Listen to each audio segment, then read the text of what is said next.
Tudo gravando. A gente começou ontem com o capítulo 2, que é o planejamento das instalações, com a parte de divisão de circuitos. Falamos da divisão de circuitos, do quadro de distribuição, os componentes, né, os principais componentes presentes no quadro de distribuição, as regrinhas para dividir os circuitos. Então, tem algumas exigências da 5410 em relação à divisão de circuitos. Então, essas daí a gente também viu. E vamos dar continuidade agora, falando dos dispositivos de proteção, certo? Exigidos por norma. E, por fim, apresentar algumas simbologias, né? Já presentes algumas simbologias que vão representar os elementos, né? A gente já vai ver essa parte de simbologia também nos nossos elementos que vão ser representados. Elementos esses tais como interruptores, tomadas, a parte de iluminação, os próprios condutores, os eletrodutos. Então, todos esses elementos têm uma simbologia específica que a gente vai utilizar. Certo? Então, deixa eu compartilhar aqui minha tela com vocês.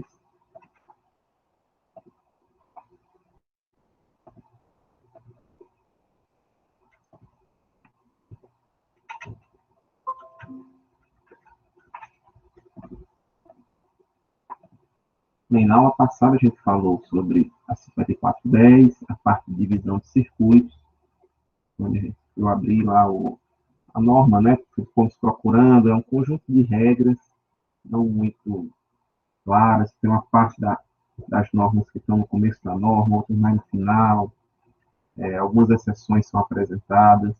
Então, aqui a gente acaba mostrando nesses quatro tópicos aqui, as regras básicas para a divisão de circuitos. Né? Primeiro, fazer circuitos próprios para tomada e iluminação, circuitos separados. Os equipamentos que têm, aceitar um colega de vocês aqui, os equipamentos que têm correntes acima de 10.000, acima de 10 amperes, né? Consequentemente, aí, 10 vezes 220 volts, acima de 2.200 VA, a gente já deixa um circuito próprio para ele também. E tomadas de cozinha, copa, lavanderia e áreas análogas, né? Similares, também, pelo menos, um circuito próprio para essas áreas. Certo? Eu sempre gosto de deixar bem claro aqui que a norma determina sempre o pelo menos vai estar presente, né, nas frases. Então, a exigência é mínima. Se você quiser colocar, se está exigindo pelo menos um condutor, se você quiser colocar mais, não tem. Está exigindo pelo menos um circuito, você quer colocar mais, não tem problema. Você está exigindo pelo menos um condutor da seção tal, e você quer colocar o mais grosso, também não tem problema. Certo? A gente sempre se baseia nesses valores mínimos aí que a norma apresenta. Falando dos quadros de distribuição, né, primeiro eles vão estar no quadro interno da casa, ele vai ser alimentado pelo quadro de medição. Então, a distribuidora local, ela vai ter lá o seu padrão de entrada, no qual vão estar chegando os condutores, que podem ser, no nosso caso aqui, monofásico ou trifásico. Então, vem chegando lá do equatorial, monofásico ou trifásico, e entra dentro da sua residência em direção ao quadro de distribuição, que você vai colocar num local aberto, de livre acesso, que provavelmente será ou uma cozinha, ou um corredor, ou algum ambiente com sala, onde vai estar localizado aqui o quadro de distribuição. E no quadro vão chegar esses condutores lá os condutores de neutro, de fase e de terra, né? Vieram lá do quadro de medição. Então, com esses três condutores, no caso de você ter um circuito monofásico, ou no caso de eu ter um circuito trifásico, seriam 5 condutores, já que seriam 3 fases o neutro e o terra. Então, a partir daí, vão ser feitas várias ramificações. E cada circuito vai ter uma fase, um neutro e um terra. Em cidades que, geralmente, certo, a gente vai ter, para residências, né, a gente não tem equipamentos trifásicos. Então, numa residência, a não ser que seja alguma residência que tenha uma casa de grande porte, que tenha ali um elevador interno, por exemplo, então pode ter um motor elevador ser trifásico, ou uma casa de grande porte que tenha uma hidromassagem, ou uma piscina enorme com um motor trifásico de piscina. Então, algumas instalações muito específicas que tem um ar-condicionado muito grande, por exemplo, que tem um motor trifásico, e vão ter equipamentos trifásicos. 99,9% das edificações residenciais vão ter equipamentos monofásicos, certo? Então, mesmo entrando três circuitos, um circuito trifásico da distribuidora geral, da distribuidora local, a gente vai utilizar conjuntos, trios, né, de fase, neutro e terra, uma das fases, o neutro e o terra, para levar para cada um dos meus circuitos.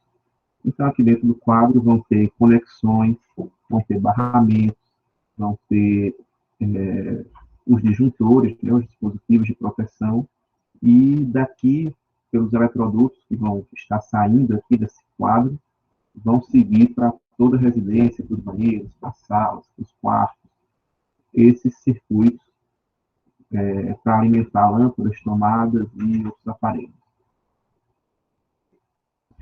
Então, aqui são os equipamentos disponíveis, né, nesses ambientes: disjuntor, barramento, fase, disjuntor geral, disjuntor parcial. A gente tem um dispositivo, o disjuntor, vou falar um pouco sobre o disjuntor ainda mais à frente, mas basicamente a grande função do disjuntor, deixa eu aceitar que eu falei de vocês,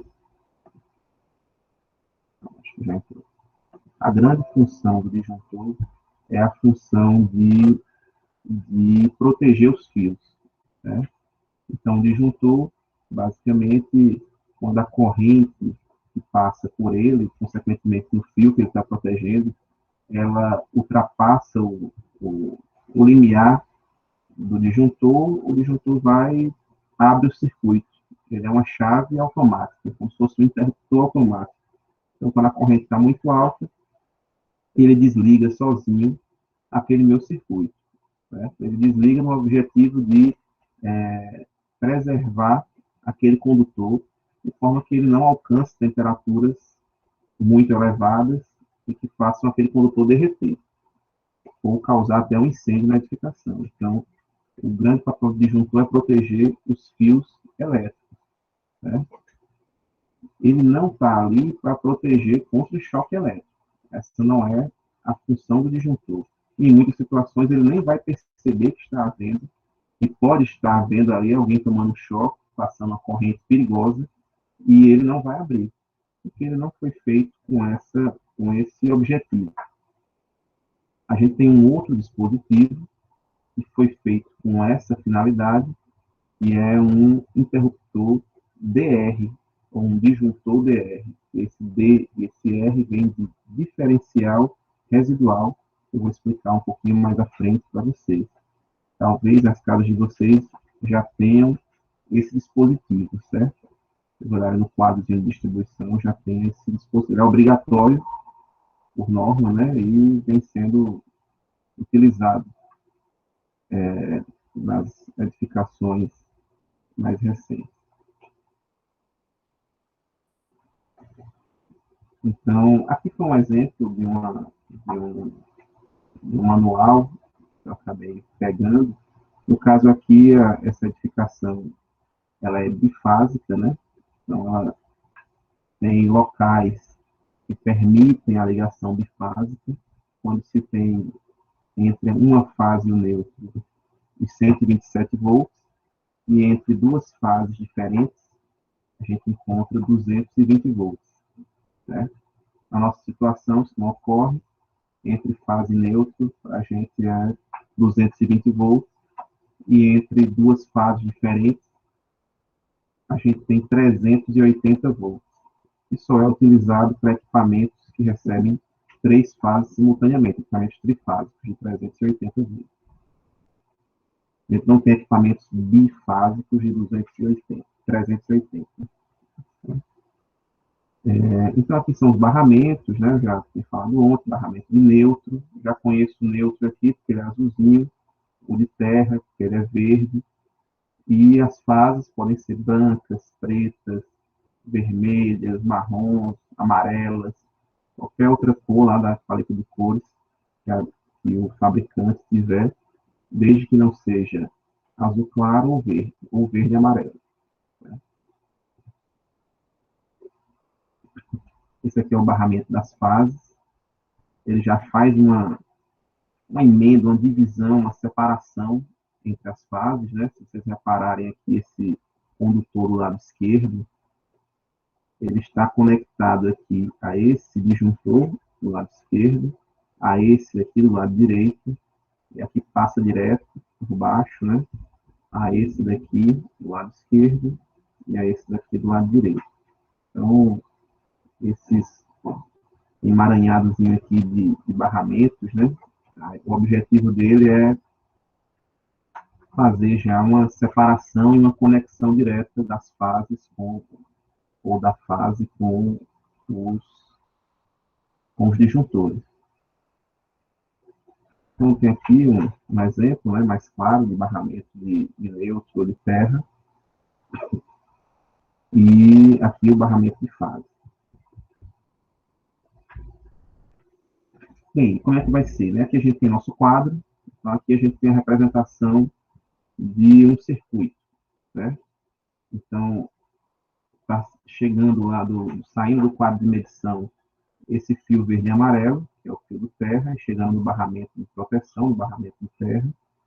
Está chegando lá duas fases, as duas fases vermelhas aqui, e um neutro azul. Essas fases e esse neutro entram no dispositivo, no DR, certo? O DR eu vou falar mais à frente, mas é obrigatório o seu uso e é contra os choques elétricos. Diferentemente do disjuntor tradicional, o disjuntor tradicional só recebe fase. Entra de um lado a fase, vai ser a fase do outro lado. Então, ele só observa a fase, o disjuntor tradicional. O DR, ele recebe fase e neutro, para ele observar a diferença, né? Como o circuito elétrico é um caminho fechado, a corrente que entra pela fase, pelo positivo, né, passa pelos equipamentos, ela deve voltar pelo neutro. Né? Então, não deve haver diferença entre o que entra e o que sai de corrente. Então, o DR ele é sensibilizado quando há uma diferença entre a corrente que está entrando e a corrente que está retornando pelo neutro.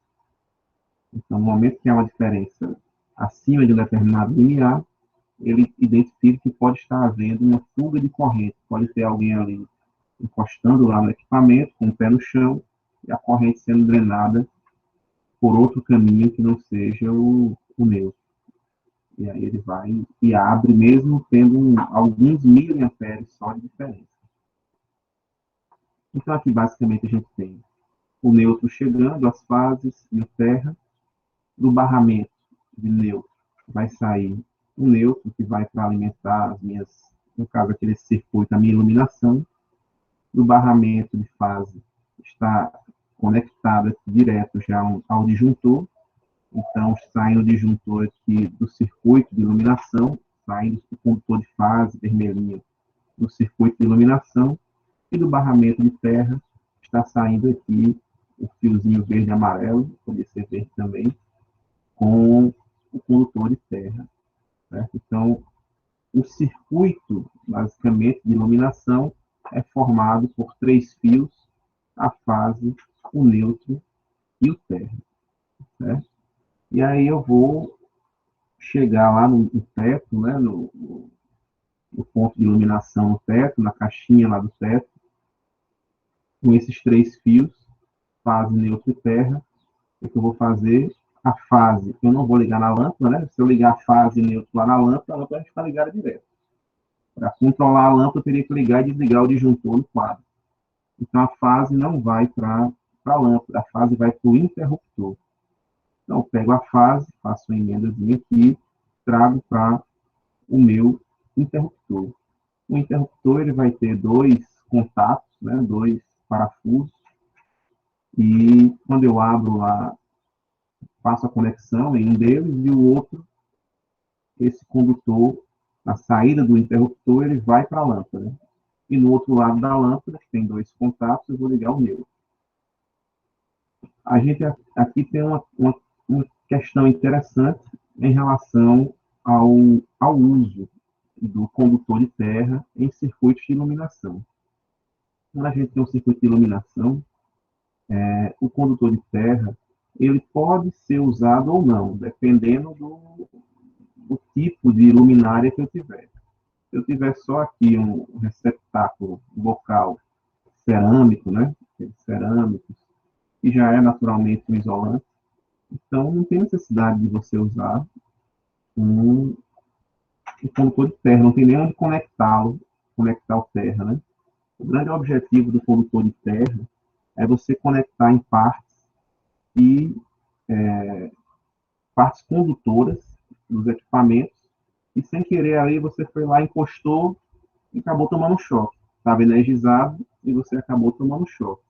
Então, se o equipamento não tem partes condutoras, então não tem nem onde eu colocar o meu terra. Então, se minha luminária for metálica, uma luminária daquela tubular, de lâmpadas tubulares, toda metálica, aí você vai, prende lá essa parte metálica, futuramente, quando alguém for fazer uma manutenção, encostar ali naquela luminária, como ela vai estar aterrada, ele não vai tomar um choque elétrico. Né? Ele já tem essa proteção natural contra o choque elétrico. Nesses casos, por isso aqui, ó, se possível, ligar o condutor de proteção, ferra a carcaça da luminária. Né? Se for possível, coloca, senão nem usa. Em muitos projetos elétricos, o projetista nem coloca o condutor de terra indo para a iluminação, só coloca em fase neutra. Né? Já para tomadas é obrigatório, porque o nosso padrão de tomadas prevê fase neutra e terra, né? 3 buraquinhos lá nas nossas tomadas. Mas para iluminação, dependendo do tipo de luminária que se tenha, da forma de iluminação, nem vai servir o condutor de terra. Interessante. Outra coisa aqui. Aqui vocês viram que a gente tinha 3 condutores, né? Fase neutra e terra. E aqui surge um condutor diferente. Olha, quando entra a fase no interruptor e ela sai aqui para a lâmpada, né? Eu não continuo chamando de fase mais. Já vai receber o nome de retorno, né? Já vai receber o nome de retorno aqui quando o condutor de fase sai do interruptor dessa minha lâmpada. Então, ele não recebe mais o nome de fase. Fase é um condutor constantemente vivo, né? Um condutor energizado. O neutro, por outro lado, é um condutor que a minha referência de tensão é um ponto de 0 volts, certo? Realmente, mesma coisa do terra. E o neutro e o retorno aqui é um condutor que, quando o interruptor estiver ligado, ele vai ser um condutor vivo, e quando o interruptor estiver desligado, ele não vai ter tensão nele. Então, por isso que é dado um novo nome ao condutor que está ligado entre o interruptor e a lâmpada, né? No caso, é o retorno. Alguém usou o chat lá para perguntar alguma coisa? Minha atividade está lá no site, no AVA. Falando sobre os dispositivos de proteção, né? O dispositivo de proteção, a norma prevê a obrigatoriedade de uso de um dispositivo automático contra sobrecorrentes, certo? Então, o disjuntor é um dispositivo automático, como o fusível também é um dispositivo de proteção automático. Certo? O problema de usar automático, porque sem ninguém acioná-lo manualmente, sem ninguém acionar o dispositivo manualmente, é possível, ele vai ser acionado a partir da sensibilidade, a passagem de corrente e passar por ele, no caso. Então, a ideia do fusível, o nome já indica, né, ele vai se fundir antes do fio. Então, ele é mais sensível à passagem de corrente, a variações de temperatura, do que o próprio fio. E aí, antes do fio derreter, o próprio fusível derrete. Então, derreteu, não vai ter mais continuidade de condução, parte do caminho vai ser eliminado, então o circuito vai ser desenergizado de forma automática. O problema de usar fusível é que ele vai ter que ser substituído. Então, se tiver algum problema na instalação elétrica e você não tiver o fusível, mesmo depois de resolvido aquele problema, que causou aquela elevação de corrente acima do projetado, eu vou ter que comprar um novo fusível, no caso, né? Vou ter que substituir, o que não ocorre com o disjuntor. O disjuntor, ele pode ser reacionado e usado aí por diversas vezes, né? Ele tem uma vida útil relativamente longa, ele pode abrir e fechar diversas vezes sem se danificar, né? Então, dispositivo de proteção, equipamento elétrico que atua automaticamente pela ação de dispositivos sensíveis quando o circuito elétrico ao qual está conectado se encontra submetido a condições anormais.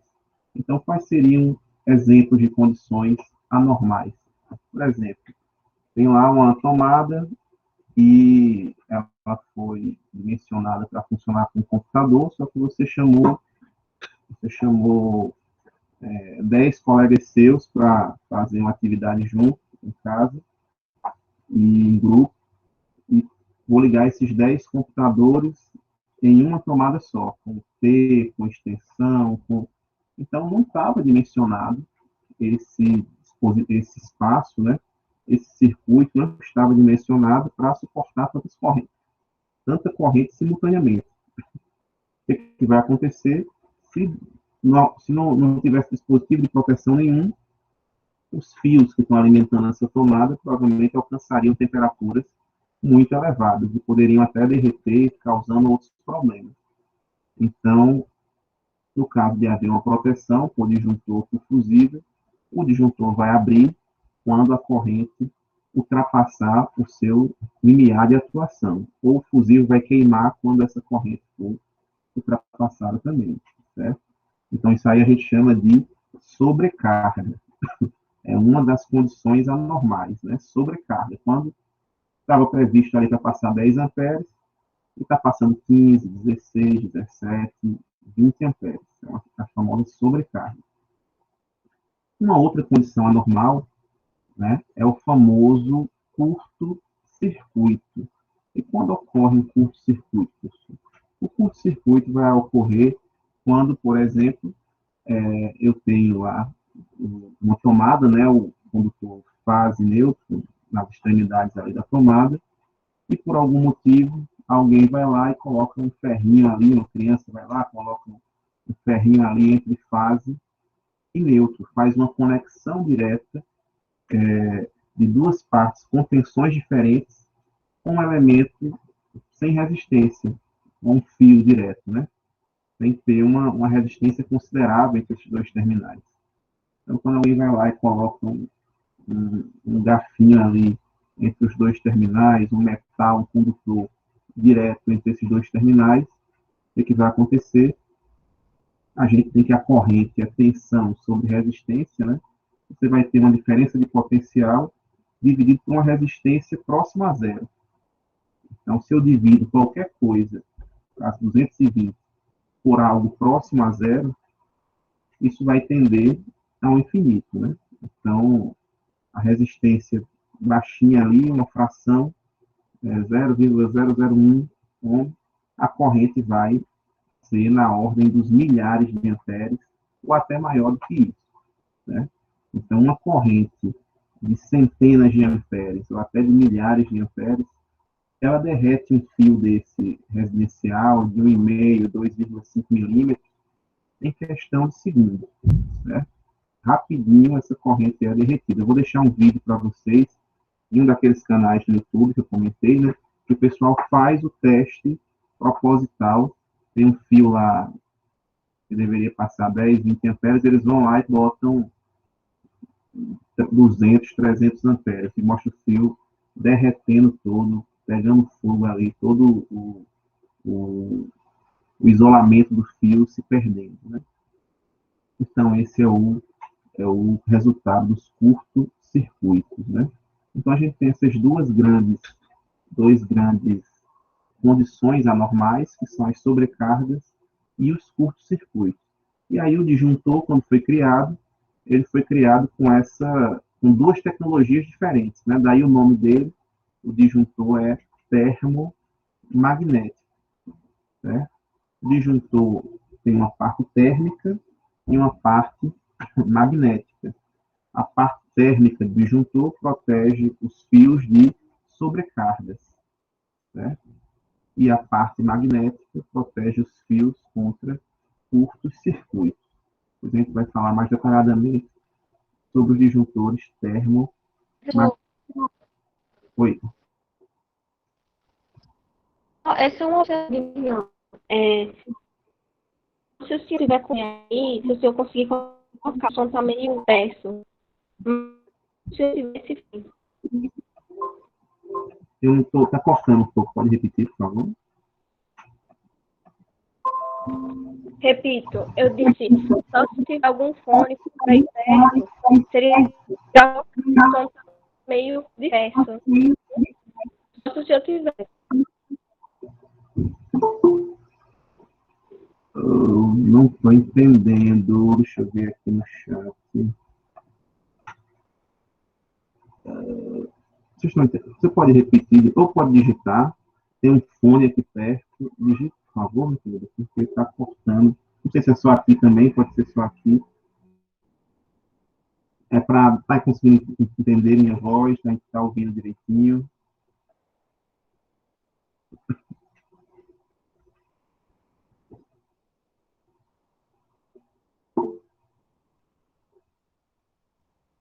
Ah, o som está meio disperso. Certo, certo. Deixa eu colocar meu fone.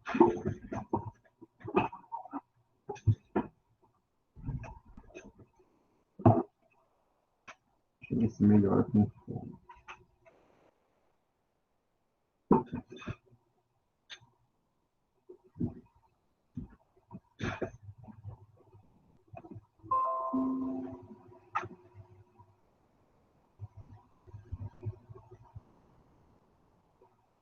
Oi, oi, oi. Vê se dá uma melhorada. Que aqui o microfone fica. É um microfone que fica mais perto da boca. Melhorou? Pronto. Sim, então, voltando, né, o disjuntor, ele é termomagnético. A parte térmica do disjuntor, ele protege os fios, né, das sobrecargas, e a parte magnética dos curtos-circuitos. Lembrando que sobrecarga é uma variaçãozinha ali de alguns amperes na corrente, de 10, 15, 20% da capacidade do disjuntor. Então, se o disjuntor for de 10 amperes, está passando ali 12, 13, 14 amperes. E a parte magnética protege contra curtos-circuitos, e aí que são dezenas de vezes maior do que a corrente de disjuntor. Então, o disjuntor é de 10 e está passando ali 50, 100, 150 amperes por ele. Então, o curto-circuito ele tem que ser extinto de forma instantânea. Por isso que é um mecanismo separado, né, para sobrecarga. Então, é um mecanismo magnético para o curto-circuito e para a sobrecarga é um mecanismo térmico, que é um mecanismo mais lento, já que uma sobrecarga pode ocorrer e sumir rapidinho ali, sem causar maiores danos. Outro dispositivo de proteção é o disjuntor diferencial. Eu vou mostrar para vocês daqui a pouquinho, com mais detalhes. Ele compara o que está entrando na fase e o que está voltando pelo neutro. E os fusíveis, né, que eu já tinha falado aqui. Então, pessoal, aqui é O disjuntor termomagnético, né, que a gente tem, oferece proteção aos fios elétricos, fios de circuito, ou seja, o disjuntor não está muito preocupado com você em termos de choque elétrico, né, de tomar um choque elétrico. A preocupação dele é proteger o fio em si, né? Desligando automaticamente quando da ocorrência de uma sobrecarga provocada por um curto-circuito ou, perdão, quando da ocorrência de uma sobrecorrente, né? Uma sobrecorrente é uma corrente elevada, né? Provocada por um curto-circuito ou sobrecarga. Então, são duas coisas diferentes, curto-circuito e sobrecarga. Isso aqui é importante vocês gravarem, né? Curto-circuito é uma coisa, sobrecarga é outra, os motivos que elas ocorrem são diferentes e as consequências do circuito são diferentes. Ele permite uma manobra manual, o disjuntor, né? A gente pode ligar e desligar a hora que quiser, operando como interruptor, secciona somente o circuito necessário numa eventual manutenção. E eles têm a mesma função dos fusíveis, só que o fusível tem que ser substituído, né? Quando é queimado, e o disjuntor é só religar. E aí tem vários tipos de disjuntores. Tem um disjuntor que é ele sozinho, certo? É o monopolar. Provavelmente na casa de vocês vão encontrar vários desses monopolares. Tem o disjuntor que é o bipolar, que são dois, a gente não deve ter, porque não temos equipamentos bifásicos. E tem os trifásicos, certo? Alguém pode perguntar, professor, tem alguma diferença eu utilizar 3 monofásicos ou um trifásico aqui?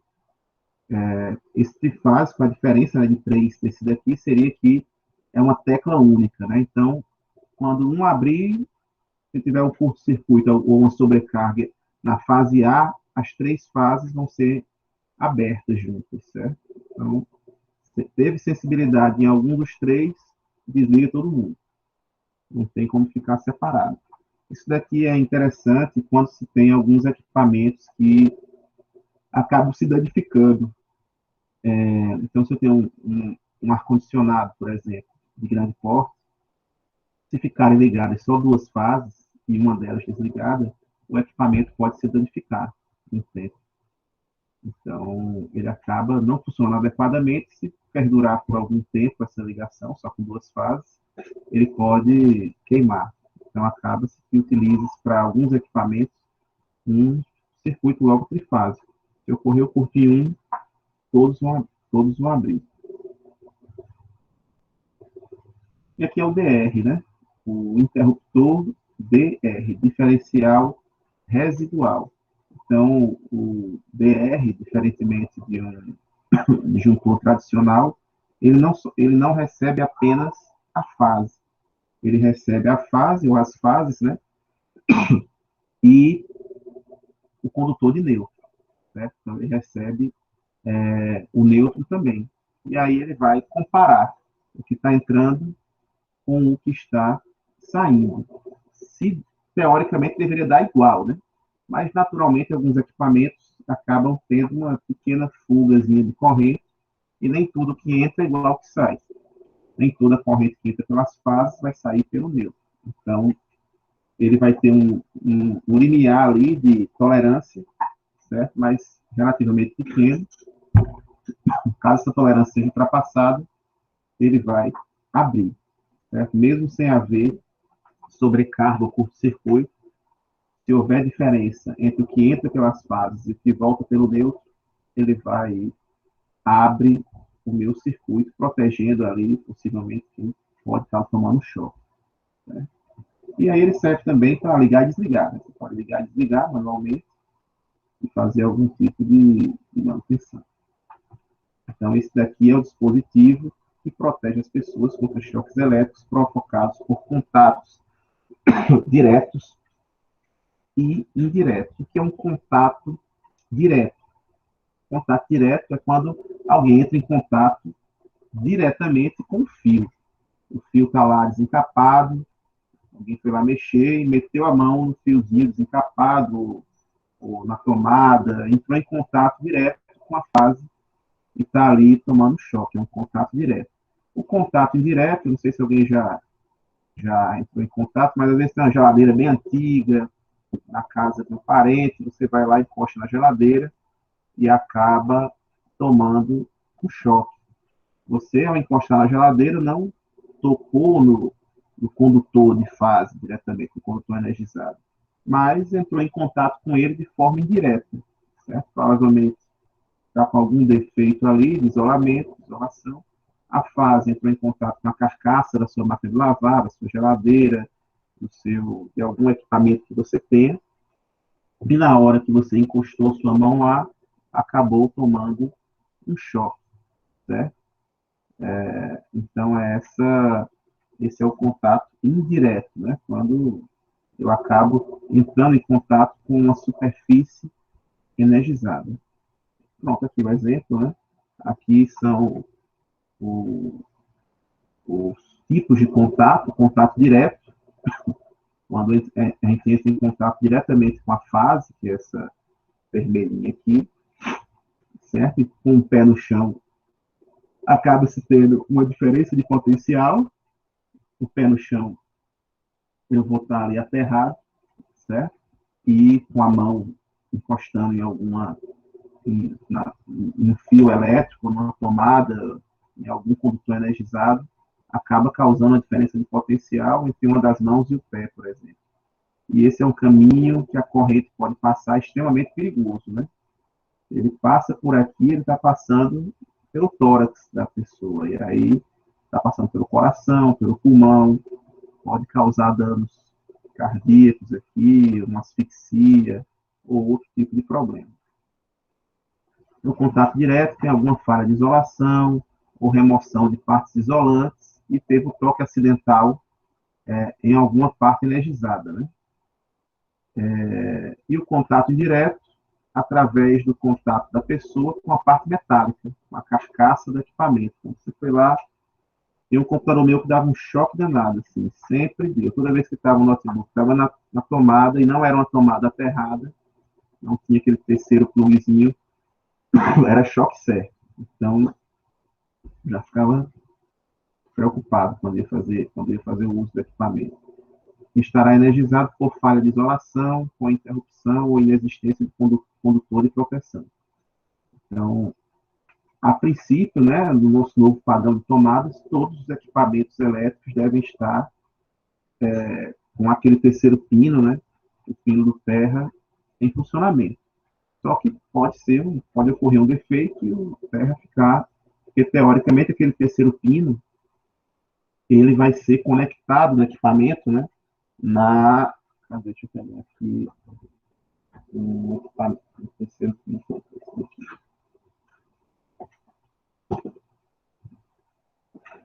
ó, aqui eu tenho um pequenininho aí na tela de vocês, um, um plug, né? O novo padrão. Vocês observarem aqui nas extremidades, eu vou ter, quando ele está deitadinho assim, ó, de frente para vocês, né?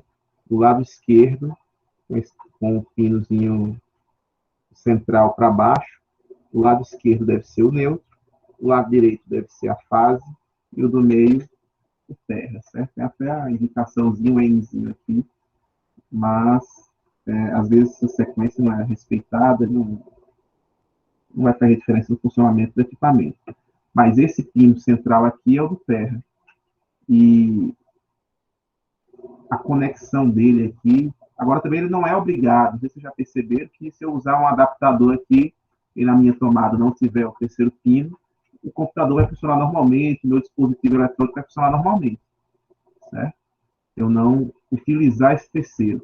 Qual é o problema? Eu não vou estar mais em segurança, porque esse terceiro pino aqui, central, ele acaba sendo ligado na parte externa dos meus equipamentos, na carcaça da geladeira, na carcaça do meu máquina de lavar, como esse exemplo, na carcaça do seu notebook, do seu computador.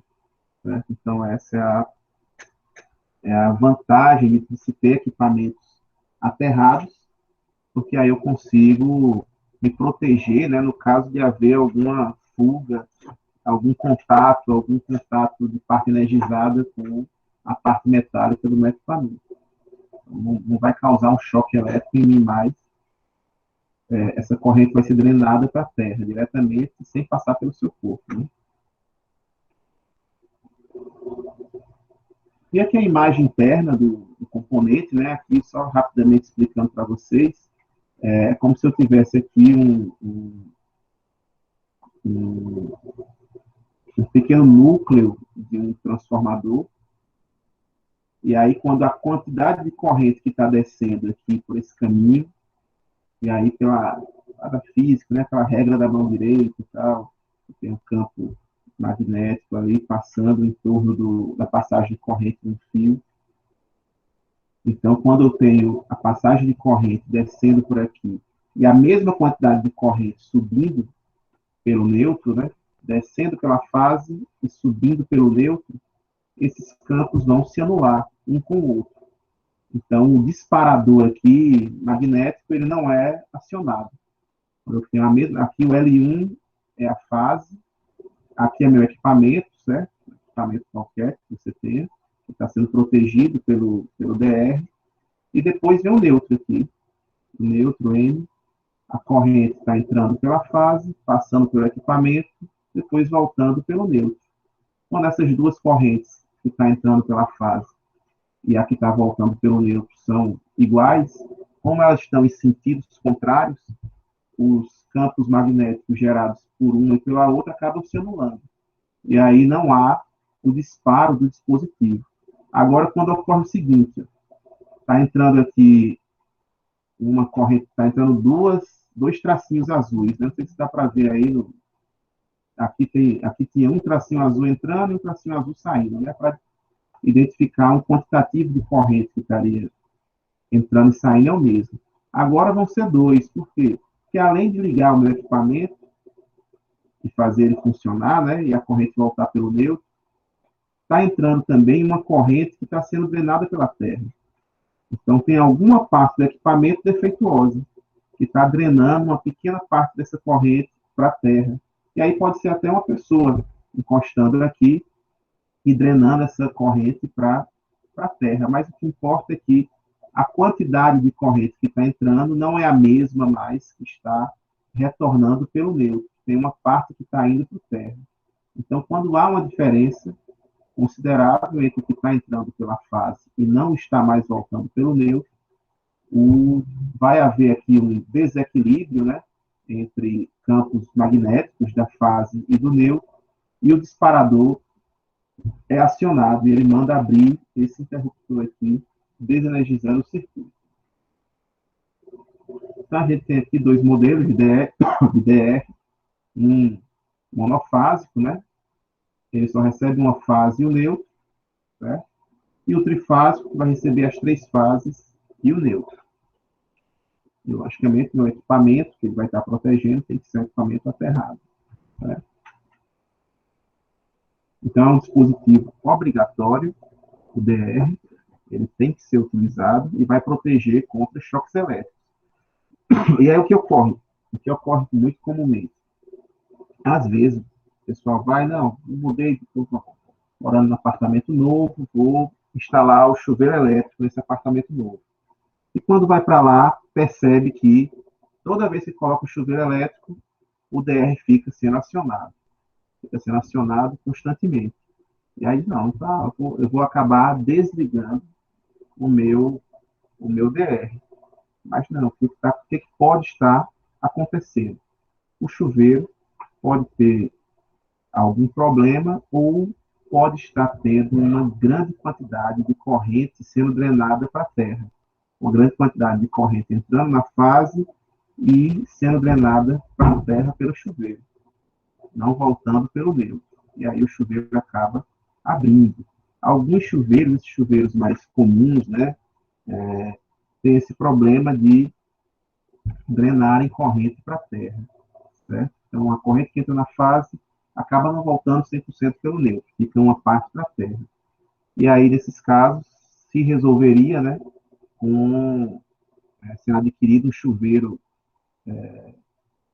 aquele chuveiro com a resistência blindada. A resistência do chuveiro blindado parece mais com aquela resistênciazinha da churrasqueira elétrica, né?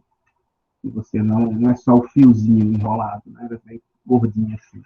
Então, aquela resistênciazinha do chuveiro blindado, ela efetivamente garante que o que entra pela fase volta pelo neutro. Acaba que, na prática, né, na churrasqueira elétrica ou em chuveiros que tem a resistência blindada, a água e os alimentos, no caso, não entram em contato direto com a superfície energizada. Certo? Ela não entra em contato direto. Aquela parte que aquece, né, a carne na churrasqueira elétrica, a água, não é energizada. Certo? Ela é isolada, aquela parte. Ela só vai ser aquecida pelo condutor elétrico que estiver interno a ela. Que ela é uma blindagem, né? Então, o DR eu vou ligar fases e neutros, ou uma fase e o neutro no meu dispositivo DR. Certo? Ele é um pouco mais caro do que o disjuntor tradicional, um pouco não, bem mais caro do que o disjuntor tradicional. O disjuntor tradicional, um de 20 amperes, deve estar aí na faixa dos 10 a 20 reais. Um DR aqui de 40 amperes, 50 amperes, enfim, já deve estar na faixa aí de 60, 70 ou 100 reais. Acho que nessa faixa aí, o que eu comprei, acho que foi nessa faixa, de 100 reais. Então, é um dispositivo um pouco mais caro. E aí tem várias correntes dele, né? Geralmente, e aí também tem correntes, a tolerância que ele tem, né? Para residências, a gente utiliza o de 30 miliamperes. Isso daqui é a tolerância do DR bipolar, né, que é aquele que recebe uma fase e um neutro. Então, se tiver uma diferença de 30 miliamperes, 30 miliamperes aqui é 0,03. Né? Isso. 0,03 amperes. É quase nada de corrente. É uma correntezinha bem pequenininha. 0,03 amperes. Se ultrapassar isso daí, ele vai e abre a diferença, né, entre o que está entrando e o que está saindo. Ele já é seccionado. Certo? E aqui tem as correntes nominais, né, as correntes que eles foram dimensionados, logicamente, um DR para passar normalmente 125 amperes, ele vai ser mais robusto, vai ser um pouco maior, as conexões vão ter mais metal, né, vão ser de maior porte, e se for um DRzinho de 25 amperes, aí já pode ser mais reduzido, mas isso daqui não vai impactar na capacidade de abertura desse dispositivo. Aqui é o trifásico, né, o tetrapolar, vou receber as 3 fases e o neutro, e também eu tenho aquela mesma quantidade de corrente, 30 miliamperes. Se estiver trabalhando numa edificação comercial, industrial, onde haja processos que naturalmente causam essa diferença, né, entre a corrente que está entrando e a corrente que está saindo, pode-se utilizar aqui algum DR com uma tolerância maior, né, com 300 miliamperes, 500 miliamperes ou até 1 1000 miliamperes, no caso, 1 ampere de diferença. Tá? Aqui é uma senhora de uma diferença. Né? E aqui são os riscos. Aqui é bem interessante esse gráfico, só para a gente ter ideia do risco que causa um choque elétrico. Eu peguei lá da Siemens, do manual da Siemens, que é essa fabricante desse DR. Então, olha aqui. O risco do choque elétrico, pessoal, ele não está só na quantidade de corrente que passa no corpo humano. Mas está aí no caminho que a corrente está passando, se entre um dedo e outro, se entre um braço e outro, se tem órgãos vitais nesse caminho, e pela duração do choque também. Se o camarada vai tomar um choque grande, de um raio, por exemplo, aí uma descarga atmosférica. Uma descarga atmosférica tem,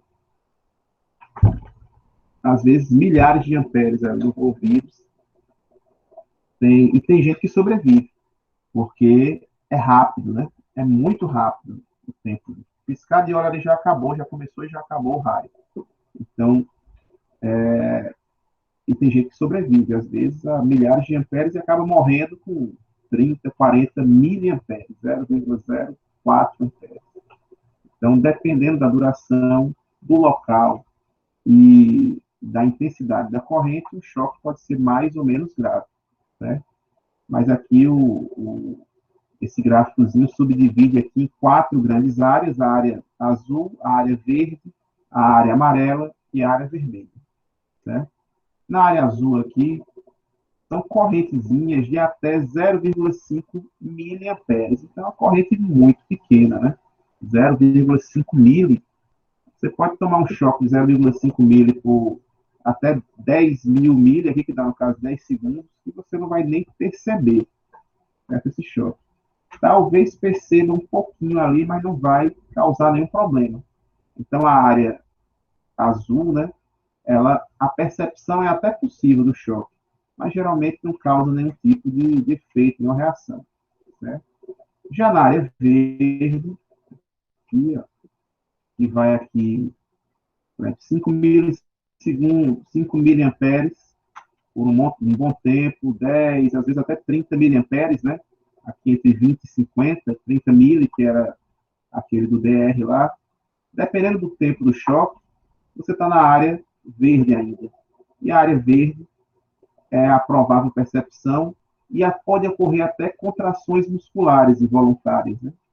Porém, sem causar nenhum tipo de efeito danoso na pele, certo? Não vai causar queimadura, não vai causar nenhum outro tipo de efeito mais grave na pessoa que ficar respeitando esse tempo, essa região, né, de tempo e de corrente.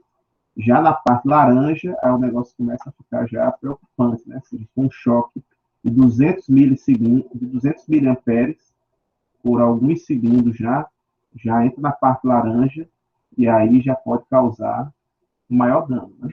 Então, a parte laranja, como eu estou aumentando aqui a corrente, né? As contrações musculares involuntárias já são fortes, podem ocasionar dificuldade respiratória, disfunções cardíacas, mesmo que ainda reversíveis. Podem ocorrer imobilizações, os efeitos aumentam com o crescimento da corrente elétrica. Normalmente, os efeitos prejudiciais podem ser revertidos, certo? Então, nessa região laranja aqui, amarela, né, laranja, sei lá, pode voltar ainda pode ser revertido qualquer efeito prejudicial. Agora, na área vermelha, aqui complica, viu? Na área vermelha aqui, que tem essas achuras, partes achuradas aqui, né, que tem umas certas divisões, mas já pode causar efeitos patológicos graves, pode ocorrer, inclusive, parada cardíaca, respiratória, queimaduras e outros danos nas células, e a probabilidade de fibrilação ventricular aumenta com a intensidade da corrente do tempo. Então, passou aqui dos 500 miliamperes, do 0,5 ampere, já começa a dar um medinho já, né? A dar uma probabilidade de problemas mais sérios devido ao choque elétrico, né? E agora, pessoal, a gente já viu aí os dispositivos, né? O DR, o disjuntor, fusível a gente não vai nem tratar, não, porque não vamos usar o fusível, mas depois de saber que a gente tem esses elementos, né, tem o quadro de distribuição, tem os eletrodutos, tem os 4 condutores, né? Quem lembra os 4 condutores? Fase, neutro, terra e qual o quarto condutor? Aquele da lâmpada lá, que vai do interruptor para a lâmpada.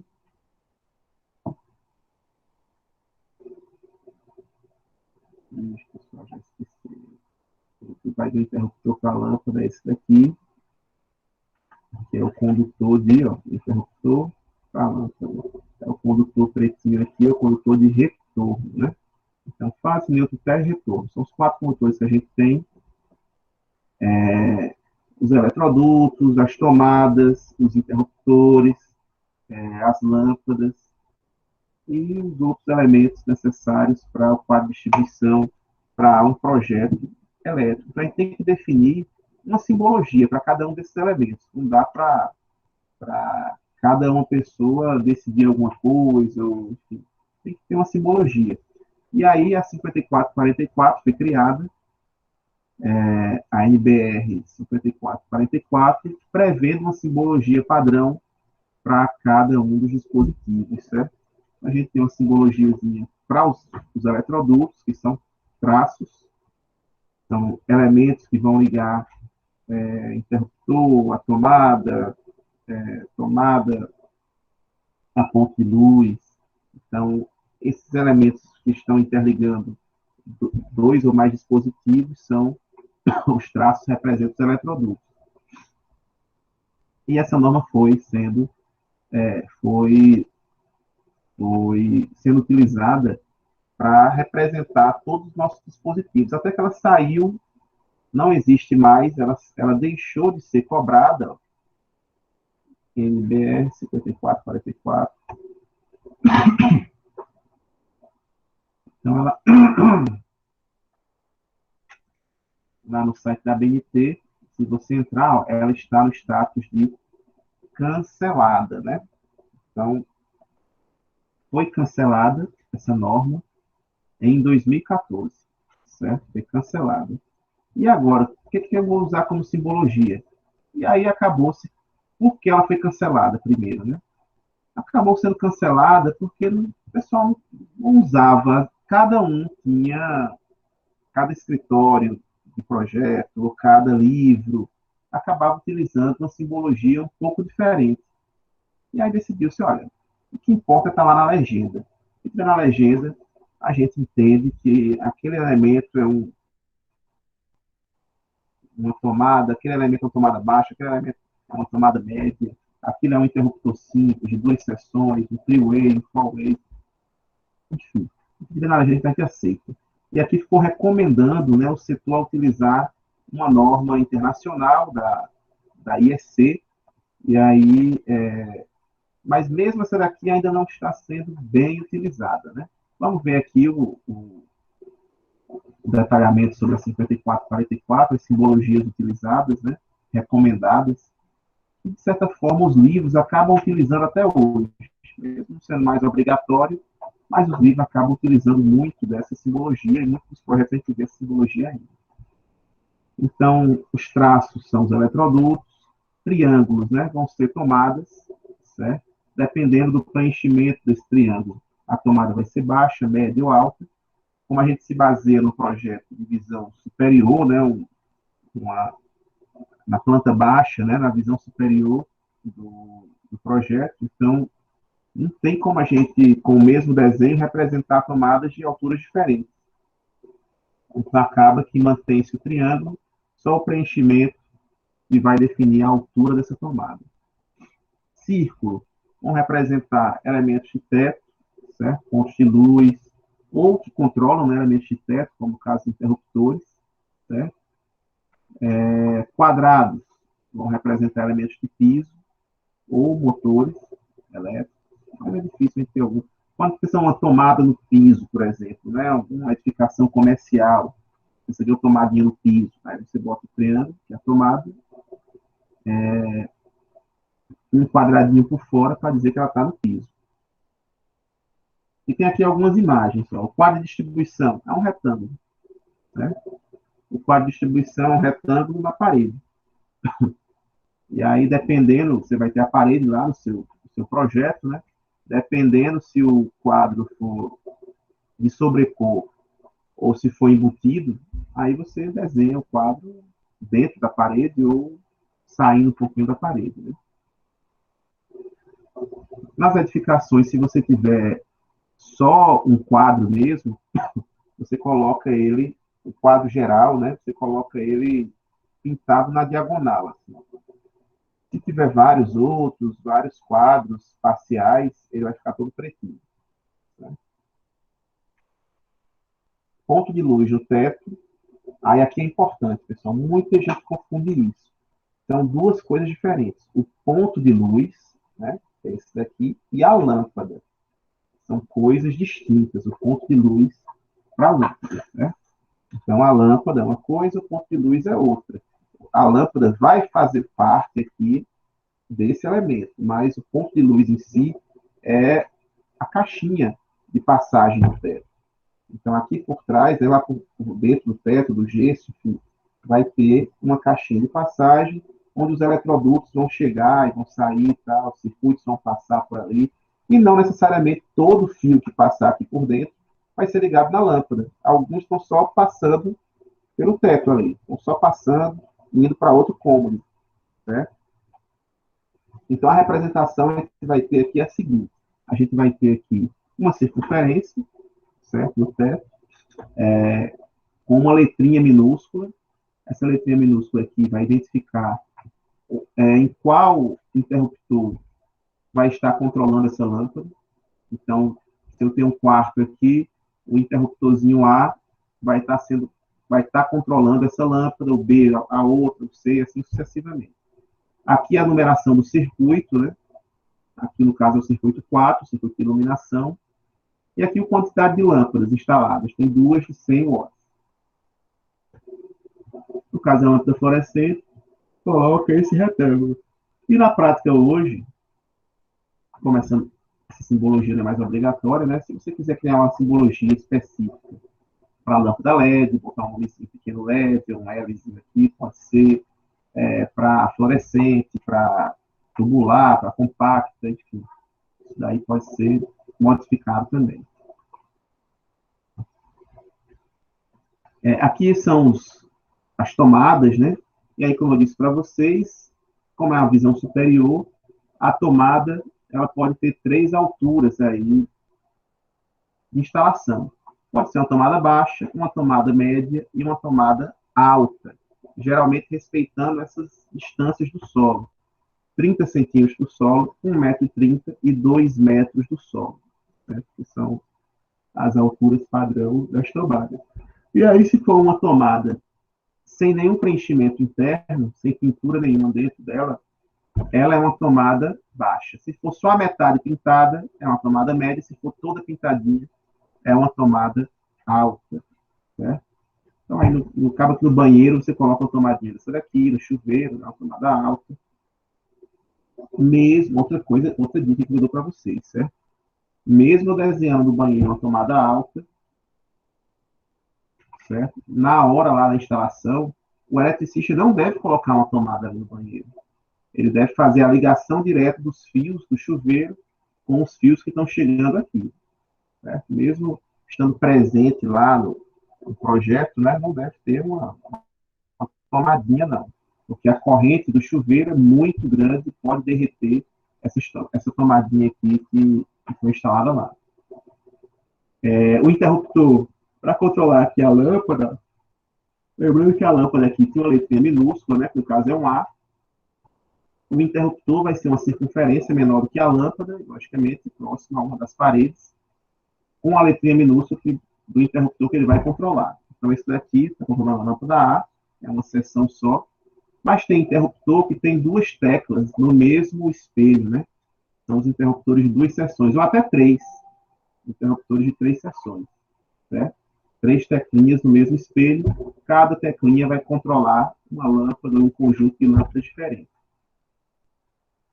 E aqui ele tem 2 tipos de interruptores especiais.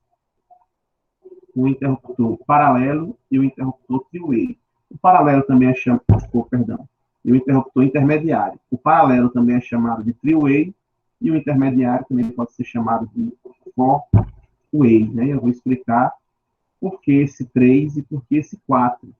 Né? Vocês vão ver aqui que o three-way, o paralelo, ele tem 3 contatos para você colocar fios. E o four-way, o intermediário, vai ter 4 contatos para você colocar fios.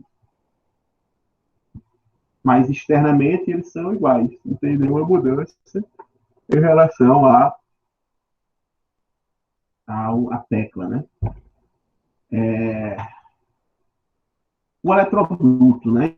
Então, se eu tenho aqui um quadro e uma lâmpada, e você está colocando essa conexão, uma linha contínua, provavelmente esse eletroduto está passando pelo teto, ou se tiver pela parede, né? Pela parede ali. Se tiver o desenho passando pela parede, pela parede. O mesmo aqui com esse eletroduto embutido no piso, certo? Então, aqui, se eu estou usando a linha tracejada, então já indico que está sendo a passagem pelo piso. geralmente, os nossos eletrodutos vão passar muito mais pelo teto do que pelo piso. Então, só em algumas situações, principalmente quando tem uma conexão com a área externa e interna da casa, sem um telhado, aí vai passar pelo piso, né? Não tem outra opção, vai acabar passando pelo piso, certo? Em algum momento passa pelo piso. Mas dentro da casa, 90, mais de 90%, 99% das nossas instalações vão passar pelas paredes e pelo teto, né? Não vai passar muita coisa pelo piso, não. Mas também, se quiser, você pode colocar em alguns momentos pelo piso também. E aqui são as simbologias dos nossos 4 condutores. O condutor de fase, né? O condutor de fase, o condutor vivo, né? Vai um tracinho passando no eletroduto, tem um eletroduto aqui, um traço que atravessa o eletroduto. O condutor de nêutron vai ser um traço que atravessa o eletroduto e mais uma pontinha aqui em cima. O condutor de terra, que é só um T, e o condutor de retorno, que é só um traço que não atravessa o eletroduto, ele para em cima do eletroduto. Certo? Então, são os nossos quatro são os nossos quatro são os nossos 4 condutores e suas representações. Deixa eu aceitar aqui.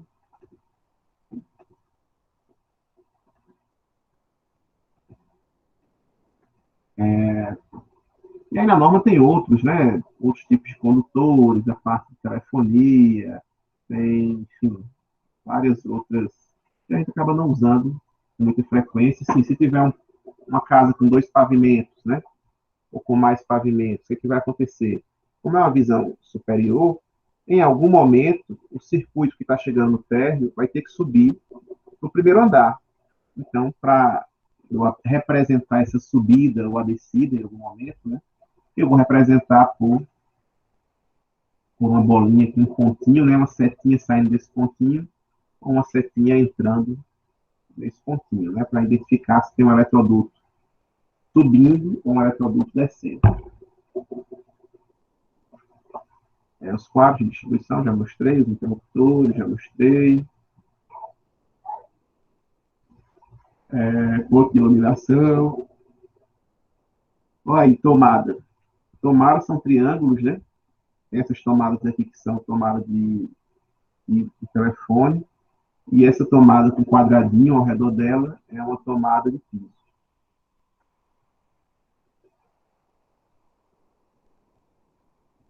E outra norma, né, apresentada aqui, outro detalhe da norma, antes de irmos para o primeiro circuito, né, são relativa relativa aí às cores dos condutores. Então, a gente não pode usar duas exigências principais que são relativas às cores da proteção e do neutro. Certo? Isso aí vai facilitar na hora de uma manutenção, na hora enfim, de qualquer atividade que for realizada. Neutro sempre ser azul claro e o terra, né, o controle de proteção, ou verde, só verde puramente, ou verde e amarelo, assim, tracejadinho. Certo? Fase retorno, qualquer cor, inclusive a mesma cor, ele pode utilizar a mesma cor, inclusive. E aqui, ó, vamos lá para agora para a nossa representação, né, para as nossas representações do projeto. E aí não tem muito segredo, pessoal. Para a tomada, no caso aí, tomada de geral, toda tomada vai chegar 3 fios, né? Fase, neutro, terra. Fase, neutro, proteção. Não tem muito segredo. Então, vai passar aqui, tem um eletroduto lá pelo teto, né? Passando pelo teto da casa. E aí tem 2 tomadas na parede. Então, eu vou descer lá com a emenda desses fios, né? De fase, neutro, terra, para a minha parede aqui. Fase, neutro, terra, para a minha parede. Fase, o tracinho atravessa, neutro, ele atravessa e vem aqui uma pontinha em cima, e o terra é um T. Né? Se for atravessar ou não, é diferente, mas é um Tzinho o condutor de terra. Se tiver em alguma edificação que tenha diferença aqui, né, em algum estado, cidade, que tenha diferença entre fase neutro e fase-fase, então você acaba utilizando a representação apropriada. Né? A gente aqui só vai ter fase neutra e terra, mas, se necessário, em alguns outros estados, pode ter fase e terra. Certo? No caso, fase 1, fase 2 e terra. Aqui seria aquela tomada de 220 e aqui a tomada de 127. Né? Bem, agora vamos aqui para o meu quadro. Acho que vou mostrar isso para vocês. Vamos ali para o meu quadro.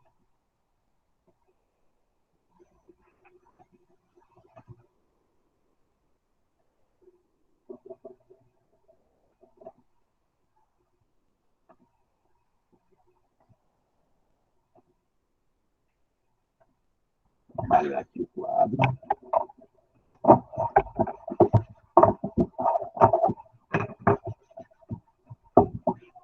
Todo mundo está conseguindo ver o quadro direitinho? Sim. Uma organizadinha para aparecer aqui. Se tiver torto, aí vocês avisam. Bem, então aqui no quadro, o que eu vou fazer agora, pessoal? Eu vou representar uma lâmpada, para a gente ver como é que eu vou ligar a lâmpada, né? Então, vamos ver como é que a gente vai ligar uma lâmpada no meu sistema. A pessoa aqui perguntou sobre o exercício, até sexta, até sexta exercício, certo? E tem que fazer, porque eu não estou contando a presença, toda a aula, estou tentando passar pelo menos um exercíciozinho para contabilizar como a presença e a pontuação também de 2 pontos, né? Quem fizer tudo vai ter esses 2 pontos já garantidos na prova, na nota da ABU.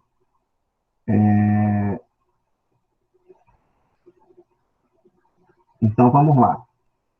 No sisteminha aqui, a gente vai ter o seguinte, né? A gente vai vou colocar uma lâmpada, certo? Então, estou vindo lá do meu quadro de distribuição fase neutra, poder colocar o terra, porque o terra não vai ser utilizado aqui, mas vamos dizer que a gente está chegando aqui com um condutor de neutro. Deixa eu ter um lapisinho azul aqui.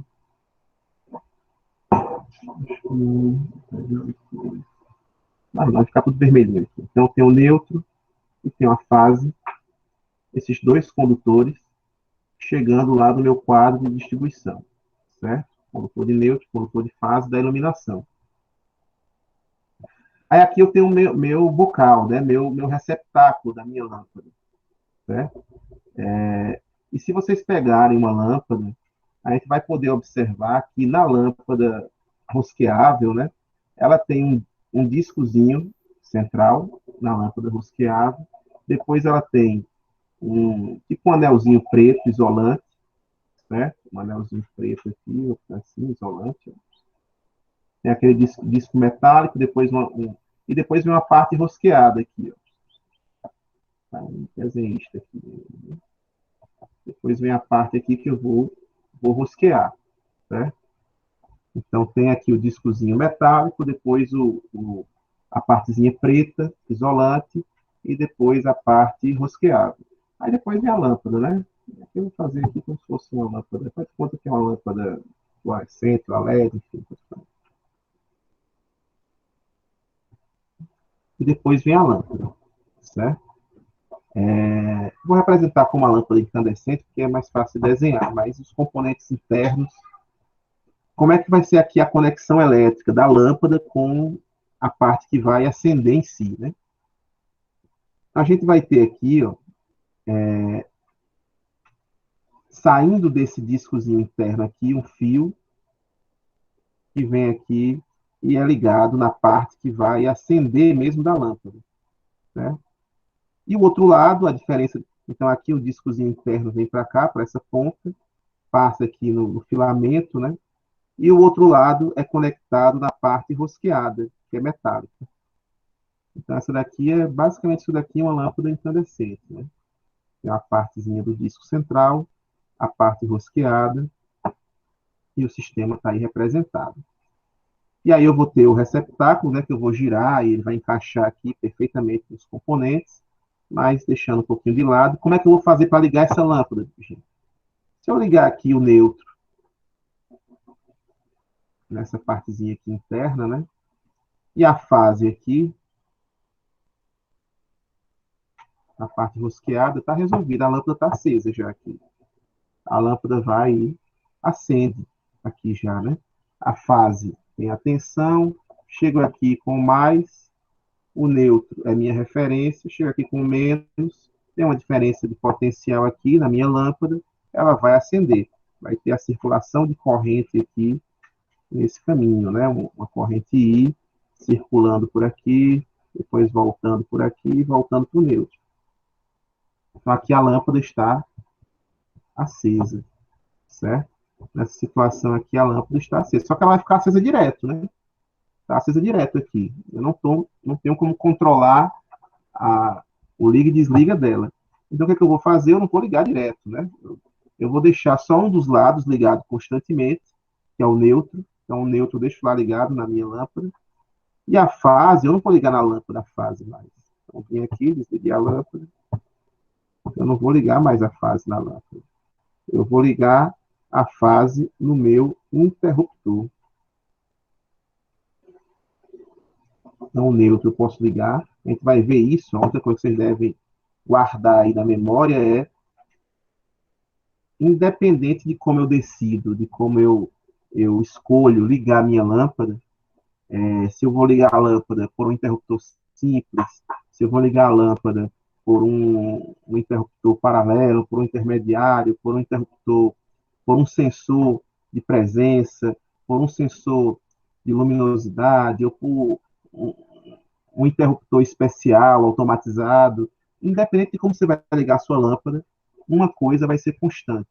O neutro deve chegar na lâmpada direto, né? É um dos dois terminais aqui, o neutro tem que chegar, né? Então, no receptáculo lá no bocal, tem dois fiozinhos, vai ligar o neutro em um dos dois urgentemente. Certo? Esse é o grande objetivo inicial. A fase, eu vou pegar meu interruptor. E o que é o interruptor? O interruptor, pessoal, basicamente, ele vai ser, tá aqui o meu espelho, né? Ele vai ser aqui, tem dois contatos, um parafusinho, outro parafusinho, e ele vai ser uma chave, que vai estar, ora, aberta, e vai estar, quando você clicar nela, fechada. Ou seja, tem hora que ela vai conectar um parafuso no outro, tem hora que ela vai deixar em aberto. Vai ficar desconectado um no outro aqui. E aí você liga a fase em um desses parafusos, certo? Então, tem o neutro na lâmpada, a fase veio para o meu interruptor, e agora, finalmente, eu vou pegar o outro lado, o outro parafusinho lá do meu interruptor, e vou trazer o condutor de retorno para a minha lâmpada. Esse daqui é o condutor R, certo? De modo que, quando eu apertar o interruptor e ele fechar esse caminho entre fase e retorno, a lâmpada liga. Quando eu apertar o interruptor de novo e ele abrir, a lâmpada apaga. O retorno é desenergizado, a lâmpada apaga. Então, é isso daqui que a gente vai ter, né, na nossa representação. E aí, no projeto, como é que eu vou representar isso no projeto, professor? E aí a gente vai ver o seguinte agora no projeto. No projeto, vamos supor que eu tenho um quarto, certo? Então, tem aqui um quarto, um cômodo.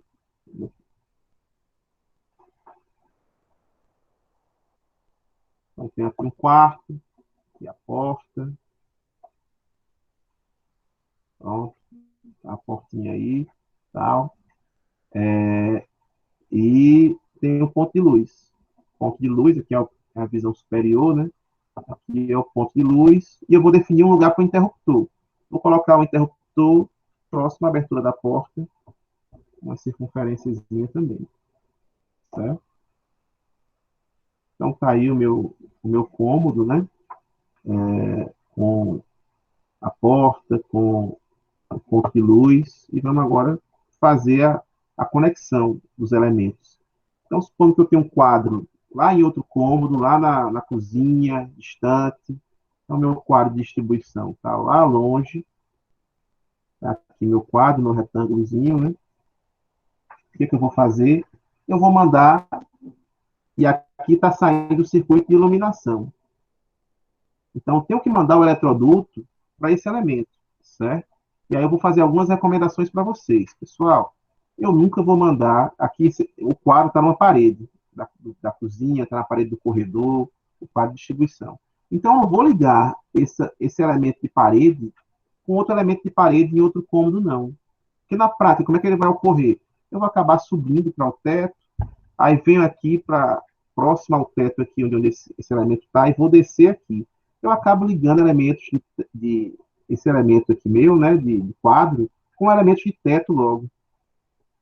Então fui lá, já mandei o eletroduto para cá, ó, do quadro de distribuição, o ponto de iluminação, que é um interruptor A, controlado pelo interruptor A. Então já mandei aqui para cima. E daqui dele, aí sim eu vou e desço, certo? Eu vou lá, saio do teto, vim para o cantinho da parede, cortei a parede, desci e cheguei no meu interruptor, no meu interruptor A, que vai controlar essa lâmpada aqui, que está nesse ponto de iluminação aqui superior, né? Agora eu vou mandar os fios, certo? Vou mandar os fios. Os fios que vão sair do quadro de distribuição é uma fase e um neutro. Então, vou mandar o condutor de fase, que é só o tracinho, e o neutro, que é o tracinho com a pontinha aqui em cima. Fase e neutro, né?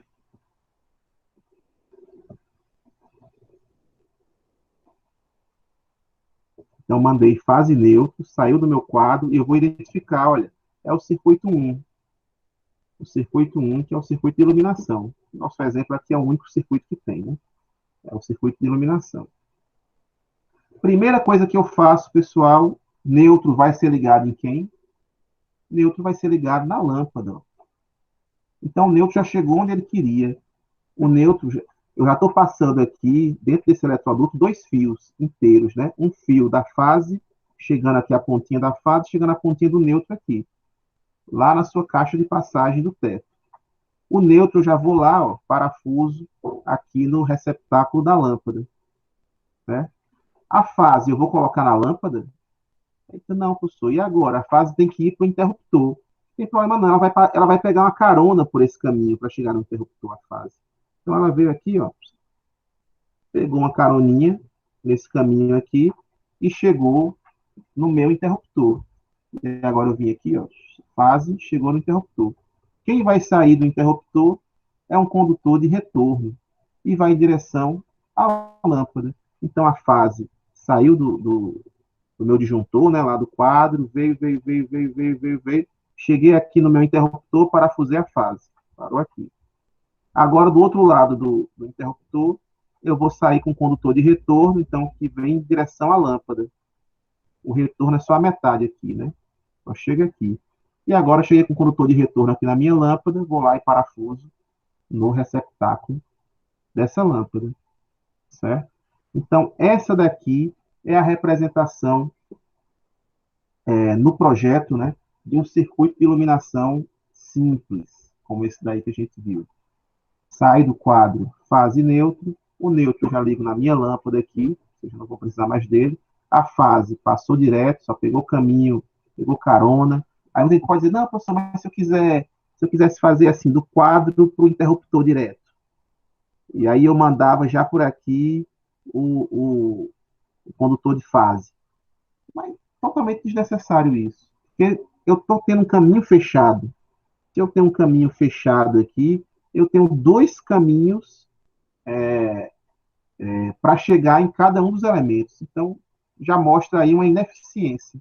Eu só preciso de um caminho para chegar nos meus elementos. Então, eu mando todo mundo por aqui mesmo e elimino esse eletroduto, elimino esses custos aqui com corte de parede, com tudo que eu tenho no meu circuito, certo? Mesmo ele não sendo conectado à fase aqui, mas ele pega caminho, pega uma caroninha e passa direto lá para o meu interruptor, certo?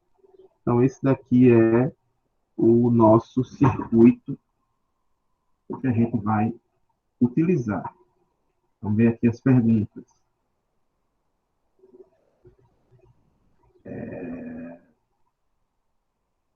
Professor, no caso, não precisa de retorno do interruptor para a lâmpada acender e apagar? Não, eu coloquei, né?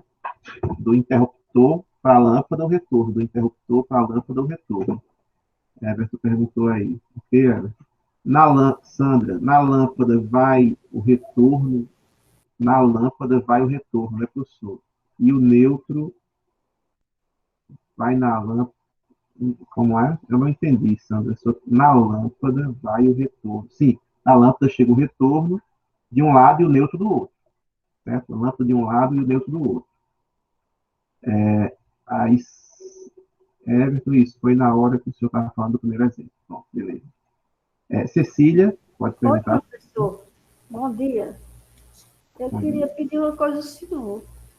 Se tem como o senhor reabrir aquele exercício do Moodle primeiro, porque eu fui colocar, aí estava dizendo que estava atrasada umas horas. Foi por pouco tempo, mas eu fiz o exercício, eu quero botar lá. Certo, eu vou fazer, mas agora tentem fazer dentro do prazo, certo? Mas A gente dê uma estabeleceu ajuda para a gente essa primeira vez, prazo, certo? Eu agradeço muito. certo, vou fazer isso. Bem, então aqui ficou da forma com que a gente tinha definido, né? Vocês observarem aqui, a gente colocou. Então, está chegando de algum outro ponto lá do quadro o eletroduto com fase neutra, certo? Está chegando de outro ponto o eletroduto com fase neutra, e aí ele vem para o ponto de iluminação do teto, no caso aqui de uma lâmpada de 100 VA, e quem controla ela é o interruptor A. O neutro já fica nela, né? O neutro já fica aqui, não preciso mais usar o neutro. A fase vai só pegar carona pelo caminho para chegar no interruptor. Cheguei no interruptor A e dele volta o retorno. Só esse tracinho pequenininho aqui que vai ser ligado na lâmpada. Então, na lâmpada, necessariamente, em um lado vai ter o neutro e do outro vai ter o retorno que veio do interruptor. No interruptor, de um lado vai ter a fase e do outro, saindo, vai ter o neutro que vai para a lâmpada. Entendido, pessoal? Olha aqui de novo o desenho. Neutro, passando aqui no circuito, né? Já faço a emendazinha, desço lá para o meu neutro para a lâmpada. A fase, eu venho aqui para o meu interruptor, o retorno sai do interruptor e vai para a lâmpada. Deu para entender esse comando simples aqui do interruptor? Comando simples lá da fase neutra e terra, não tem nem o que uma tomada, não tem nem o que discutir muito, né? Só fase neutra e terra e pronto. Aqui. Fase neutra e terra está resolvido. Aqui, se eu fosse colocar, vamos adicionar aqui vou sair daqui, e vou adicionar aqui nesse meu circuito mais um, para vocês verem aí no quadro, né? Vou adicionar aqui agora um segundo circuito. Vou botar duas tomadas aqui nesse meu quarto, nesse meu cômodo, certo? Vou colocar uma tomada nessa parede. E aí eu pergunto, qual a altura dessa tomada aqui, pessoal?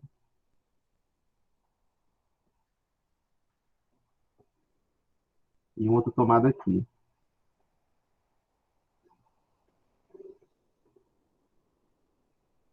Só pelo desenho, vocês já identificaram aí qual a altura dessas duas tomadas? Essa daqui está metade pintada, essa daqui está sem nem... Opa, essa daqui está sem pintura nenhuma, né? Uma metade pintada e outra sem pintura nenhuma. Então, essa daqui ó, é uma tomada média, essa daqui é uma tomada baixa. Se tivesse uma tomada toda pintadinha, seria uma tomada alta, certo? Média, baixa, toda pintadinha seria alta. Então, agora eu tenho dois elementos de parede, um baixo e um médio, certo? Aí eu vou lá do meu quadro, do meu ponto de iluminação no teto, cheguei aqui próximo a essa parede, desci pela parede, tomada média, mesma coisa aqui, ó. Fui lá, desci pela parede, tomada baixa. E agora eu tenho o circuito 2, que é o circuito de tomadas desse cômodo aqui. Vou mandar o circuito 2 do quadro, então vai sair do quadro o disjuntor 2, a fase do circuito 2, vai sair o neutro e vai sair o terra, já que tomada tem que ter os três, certo? E é do circuito 2. Pronto. Mas, professor, você está ligando aqui do quadro para o ponto, para a lâmpada. Eu estou ligando fase neutra e terra do circuito 2 de tomada na lâmpada. Não. Está só pegando carona aqui no caminho. Ele chega aqui, naquela caixa de passagem de teto, interligo lá no meu passei por esse caminho, né, dos eletrodutos e vai seguir direto. Vou seguir para cá, ó, fase neutra e terra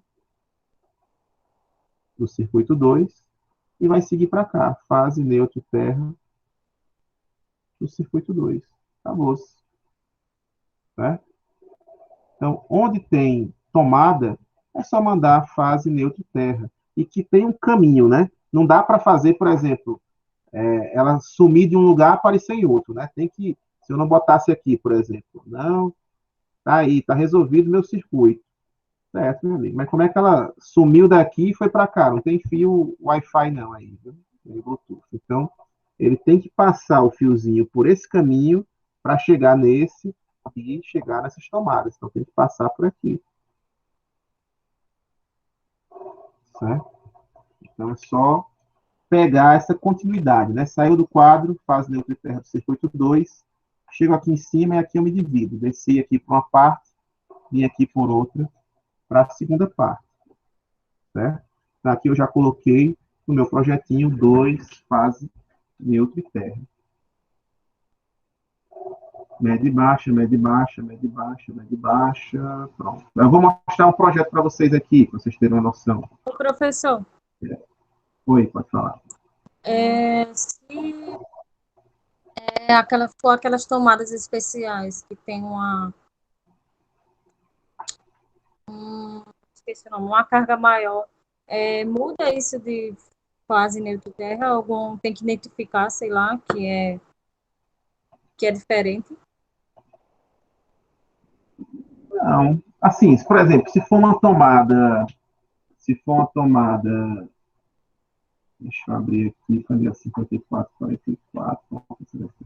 Se for uma tomada, por exemplo, de um ar-condicionado, ou de alguma. Você pode até fazer uma simbologia diferente, ou do chuveiro elétrico. Você pode até colocar um AC do lado da tomada do ar-condicionado. Mas, basicamente, se o circuito for monofásico, né, é fase neutra e terra, tá chegando nela. Entendeu? Sempre fase neutra e terra, não tem muita diferença. Agora, se você estiver fazendo algum projeto para uma cidade que tenha duas tensões, né, 127 e 220, algumas tomadas podem receber fase, terra, né, ao invés de fase, neutra e terra. É a única diferença que vai ter. Agora, se for daqui mesmo, né, só tomadas monofásicas, aí é fase, neutra e terra em todas. E olha aqui o exemplo, ó, no finalzinho aqui, o projeto, vou dar um zoom aqui para vocês verem. Olha a quantidade de coisa, porque está meio exagerado, aqui está tudo misturado aqui também com telefonia também, dá uma bagunçada na compreensão, mas deixa eu ver, vamos procurar o quadro, pronto, aqui o quadro, né, tá até o quadro, circuitos, ó, fase, neutra, então são esse tipo de circuito aqui é 220, outro fase neutro, é um circuito de 127, ponte iluminação, vamos ver aqui, ó, tomada alta, tomada baixa, tomada alta, essa daqui, tomada baixa, essa, tomada média, aqui sendo representada. Aqui é a tomada de telefonia, né? Vamos analisar aqui. Ponto de iluminação no teto, neutro e retorno, chegando nas lâmpadas, ó. Retorno e neutro chegando nas lâmpadas, essa iluminação externa. Então, toda essa análise aqui sendo feita nesse exemplo, né? E aí, lá nos livros, pessoal, eu gostaria muito que vocês mexam. Deixa eu ver aqui nos livros.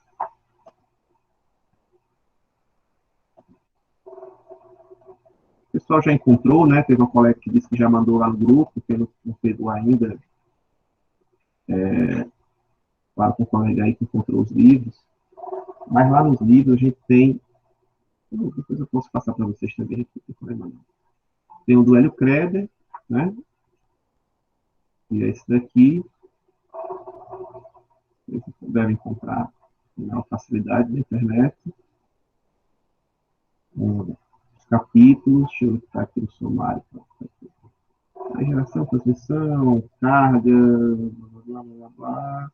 Pronto, instalações elétricas, símbolos utilizados, previsão de carga, dimensionamento, divisão de circuitos, o que é um interruptor, contactor, etc, etc. Previsão de carga, tomada do geral, as regrinhas de 3,5 metros, 3,5 metros para a cozinha, tal, exemplos sendo feitos, alguns divisão, enfim, aqui o circuito de iluminação, né? O livro aqui acaba já utilizando o S como interruptor, isso que eu digo, é bom a gente aprender todos, né? Aqui já é um S, o interruptor, então chega lá o circuito de fase e neutro, o neutro vem na lâmpada, a fase desce, que é esse retinho, para um interruptor, volta o retorno para a lâmpada. Então, vários exemplos aqui. Esse outro aqui é com que bifásico, né? No nosso caso aqui não vai ter bifásico, mas aqui pode ter um bifásico também. Aqui, com 3 lâmpadas, como é que vai ficar? A gente pode depois explicar isso daqui, ó.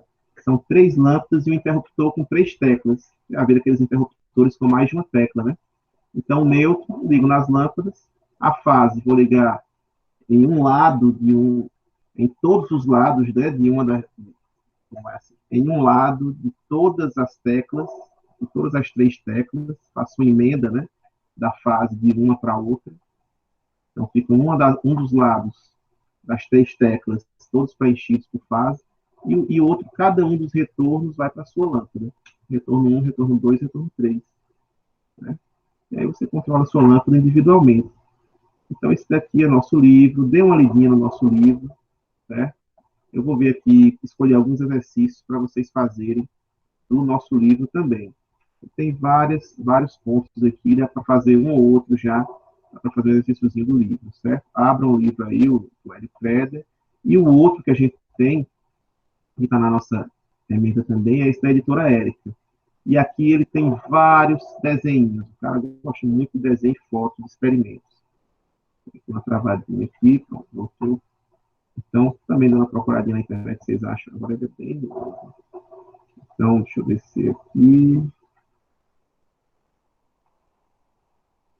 Simbologias, blá. O capítulo 3 ainda não. Acho que era 4 só.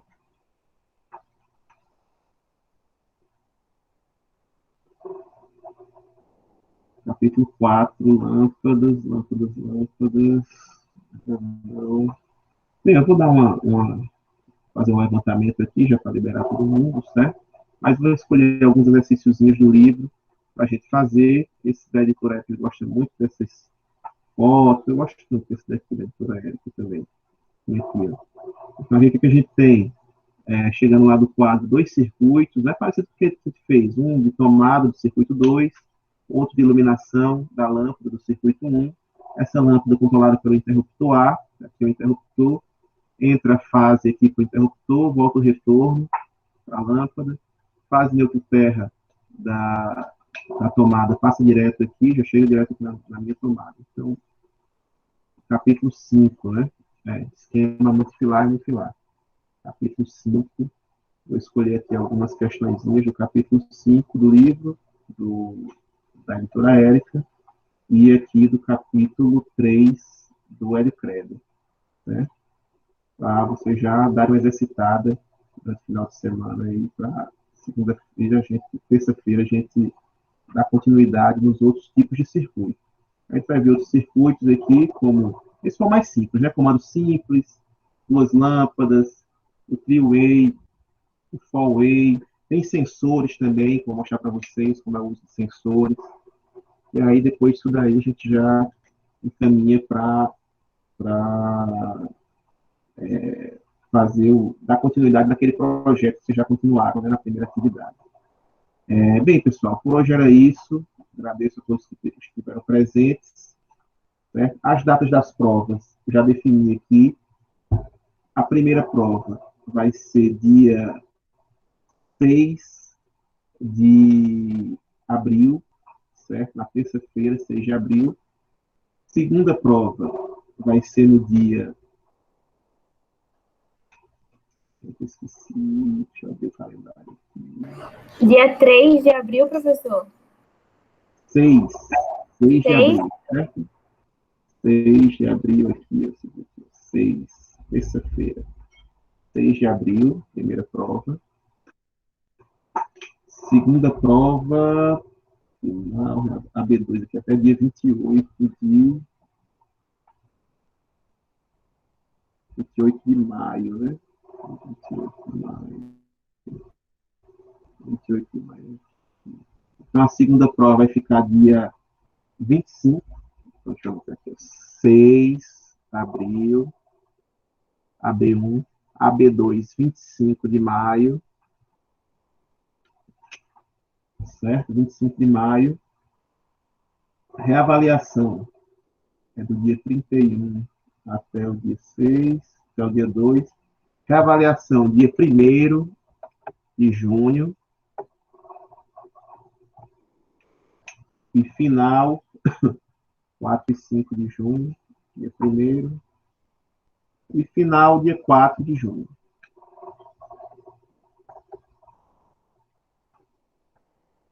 Né? Recapitulando, vou colocar nos avisos, certo? Lá nas datas importantes. 6 de abril, 25 de maio, 1º de junho, 4 de junho. AB1, AB2 e avaliação final. Ok? Entendido? Bem, pessoal, por hoje era isso. Alguma dúvida aqui? Pode botar isso no ar, vou botar no ar, não se preocupe. Isso não tem como gerar sobrecarga na lâmpada, não. Não vai dar sobrecarga na lâmpada, não. Colocar mais de uma no mesmo interruptor. A gente vai depois falar de dimensionamento, falar sobre isso. Bem, pessoal, por hoje era isso. Eu agradeço a todos a presença. Desculpa aí o atraso, né? Pegou mais uns 8 minutinhos. E daqui a pouquinho coloco lá no AVA a aula gravada e os exercícios. Ok? Obrigado. Bom restinho de semana para todos. Tchau, tchau.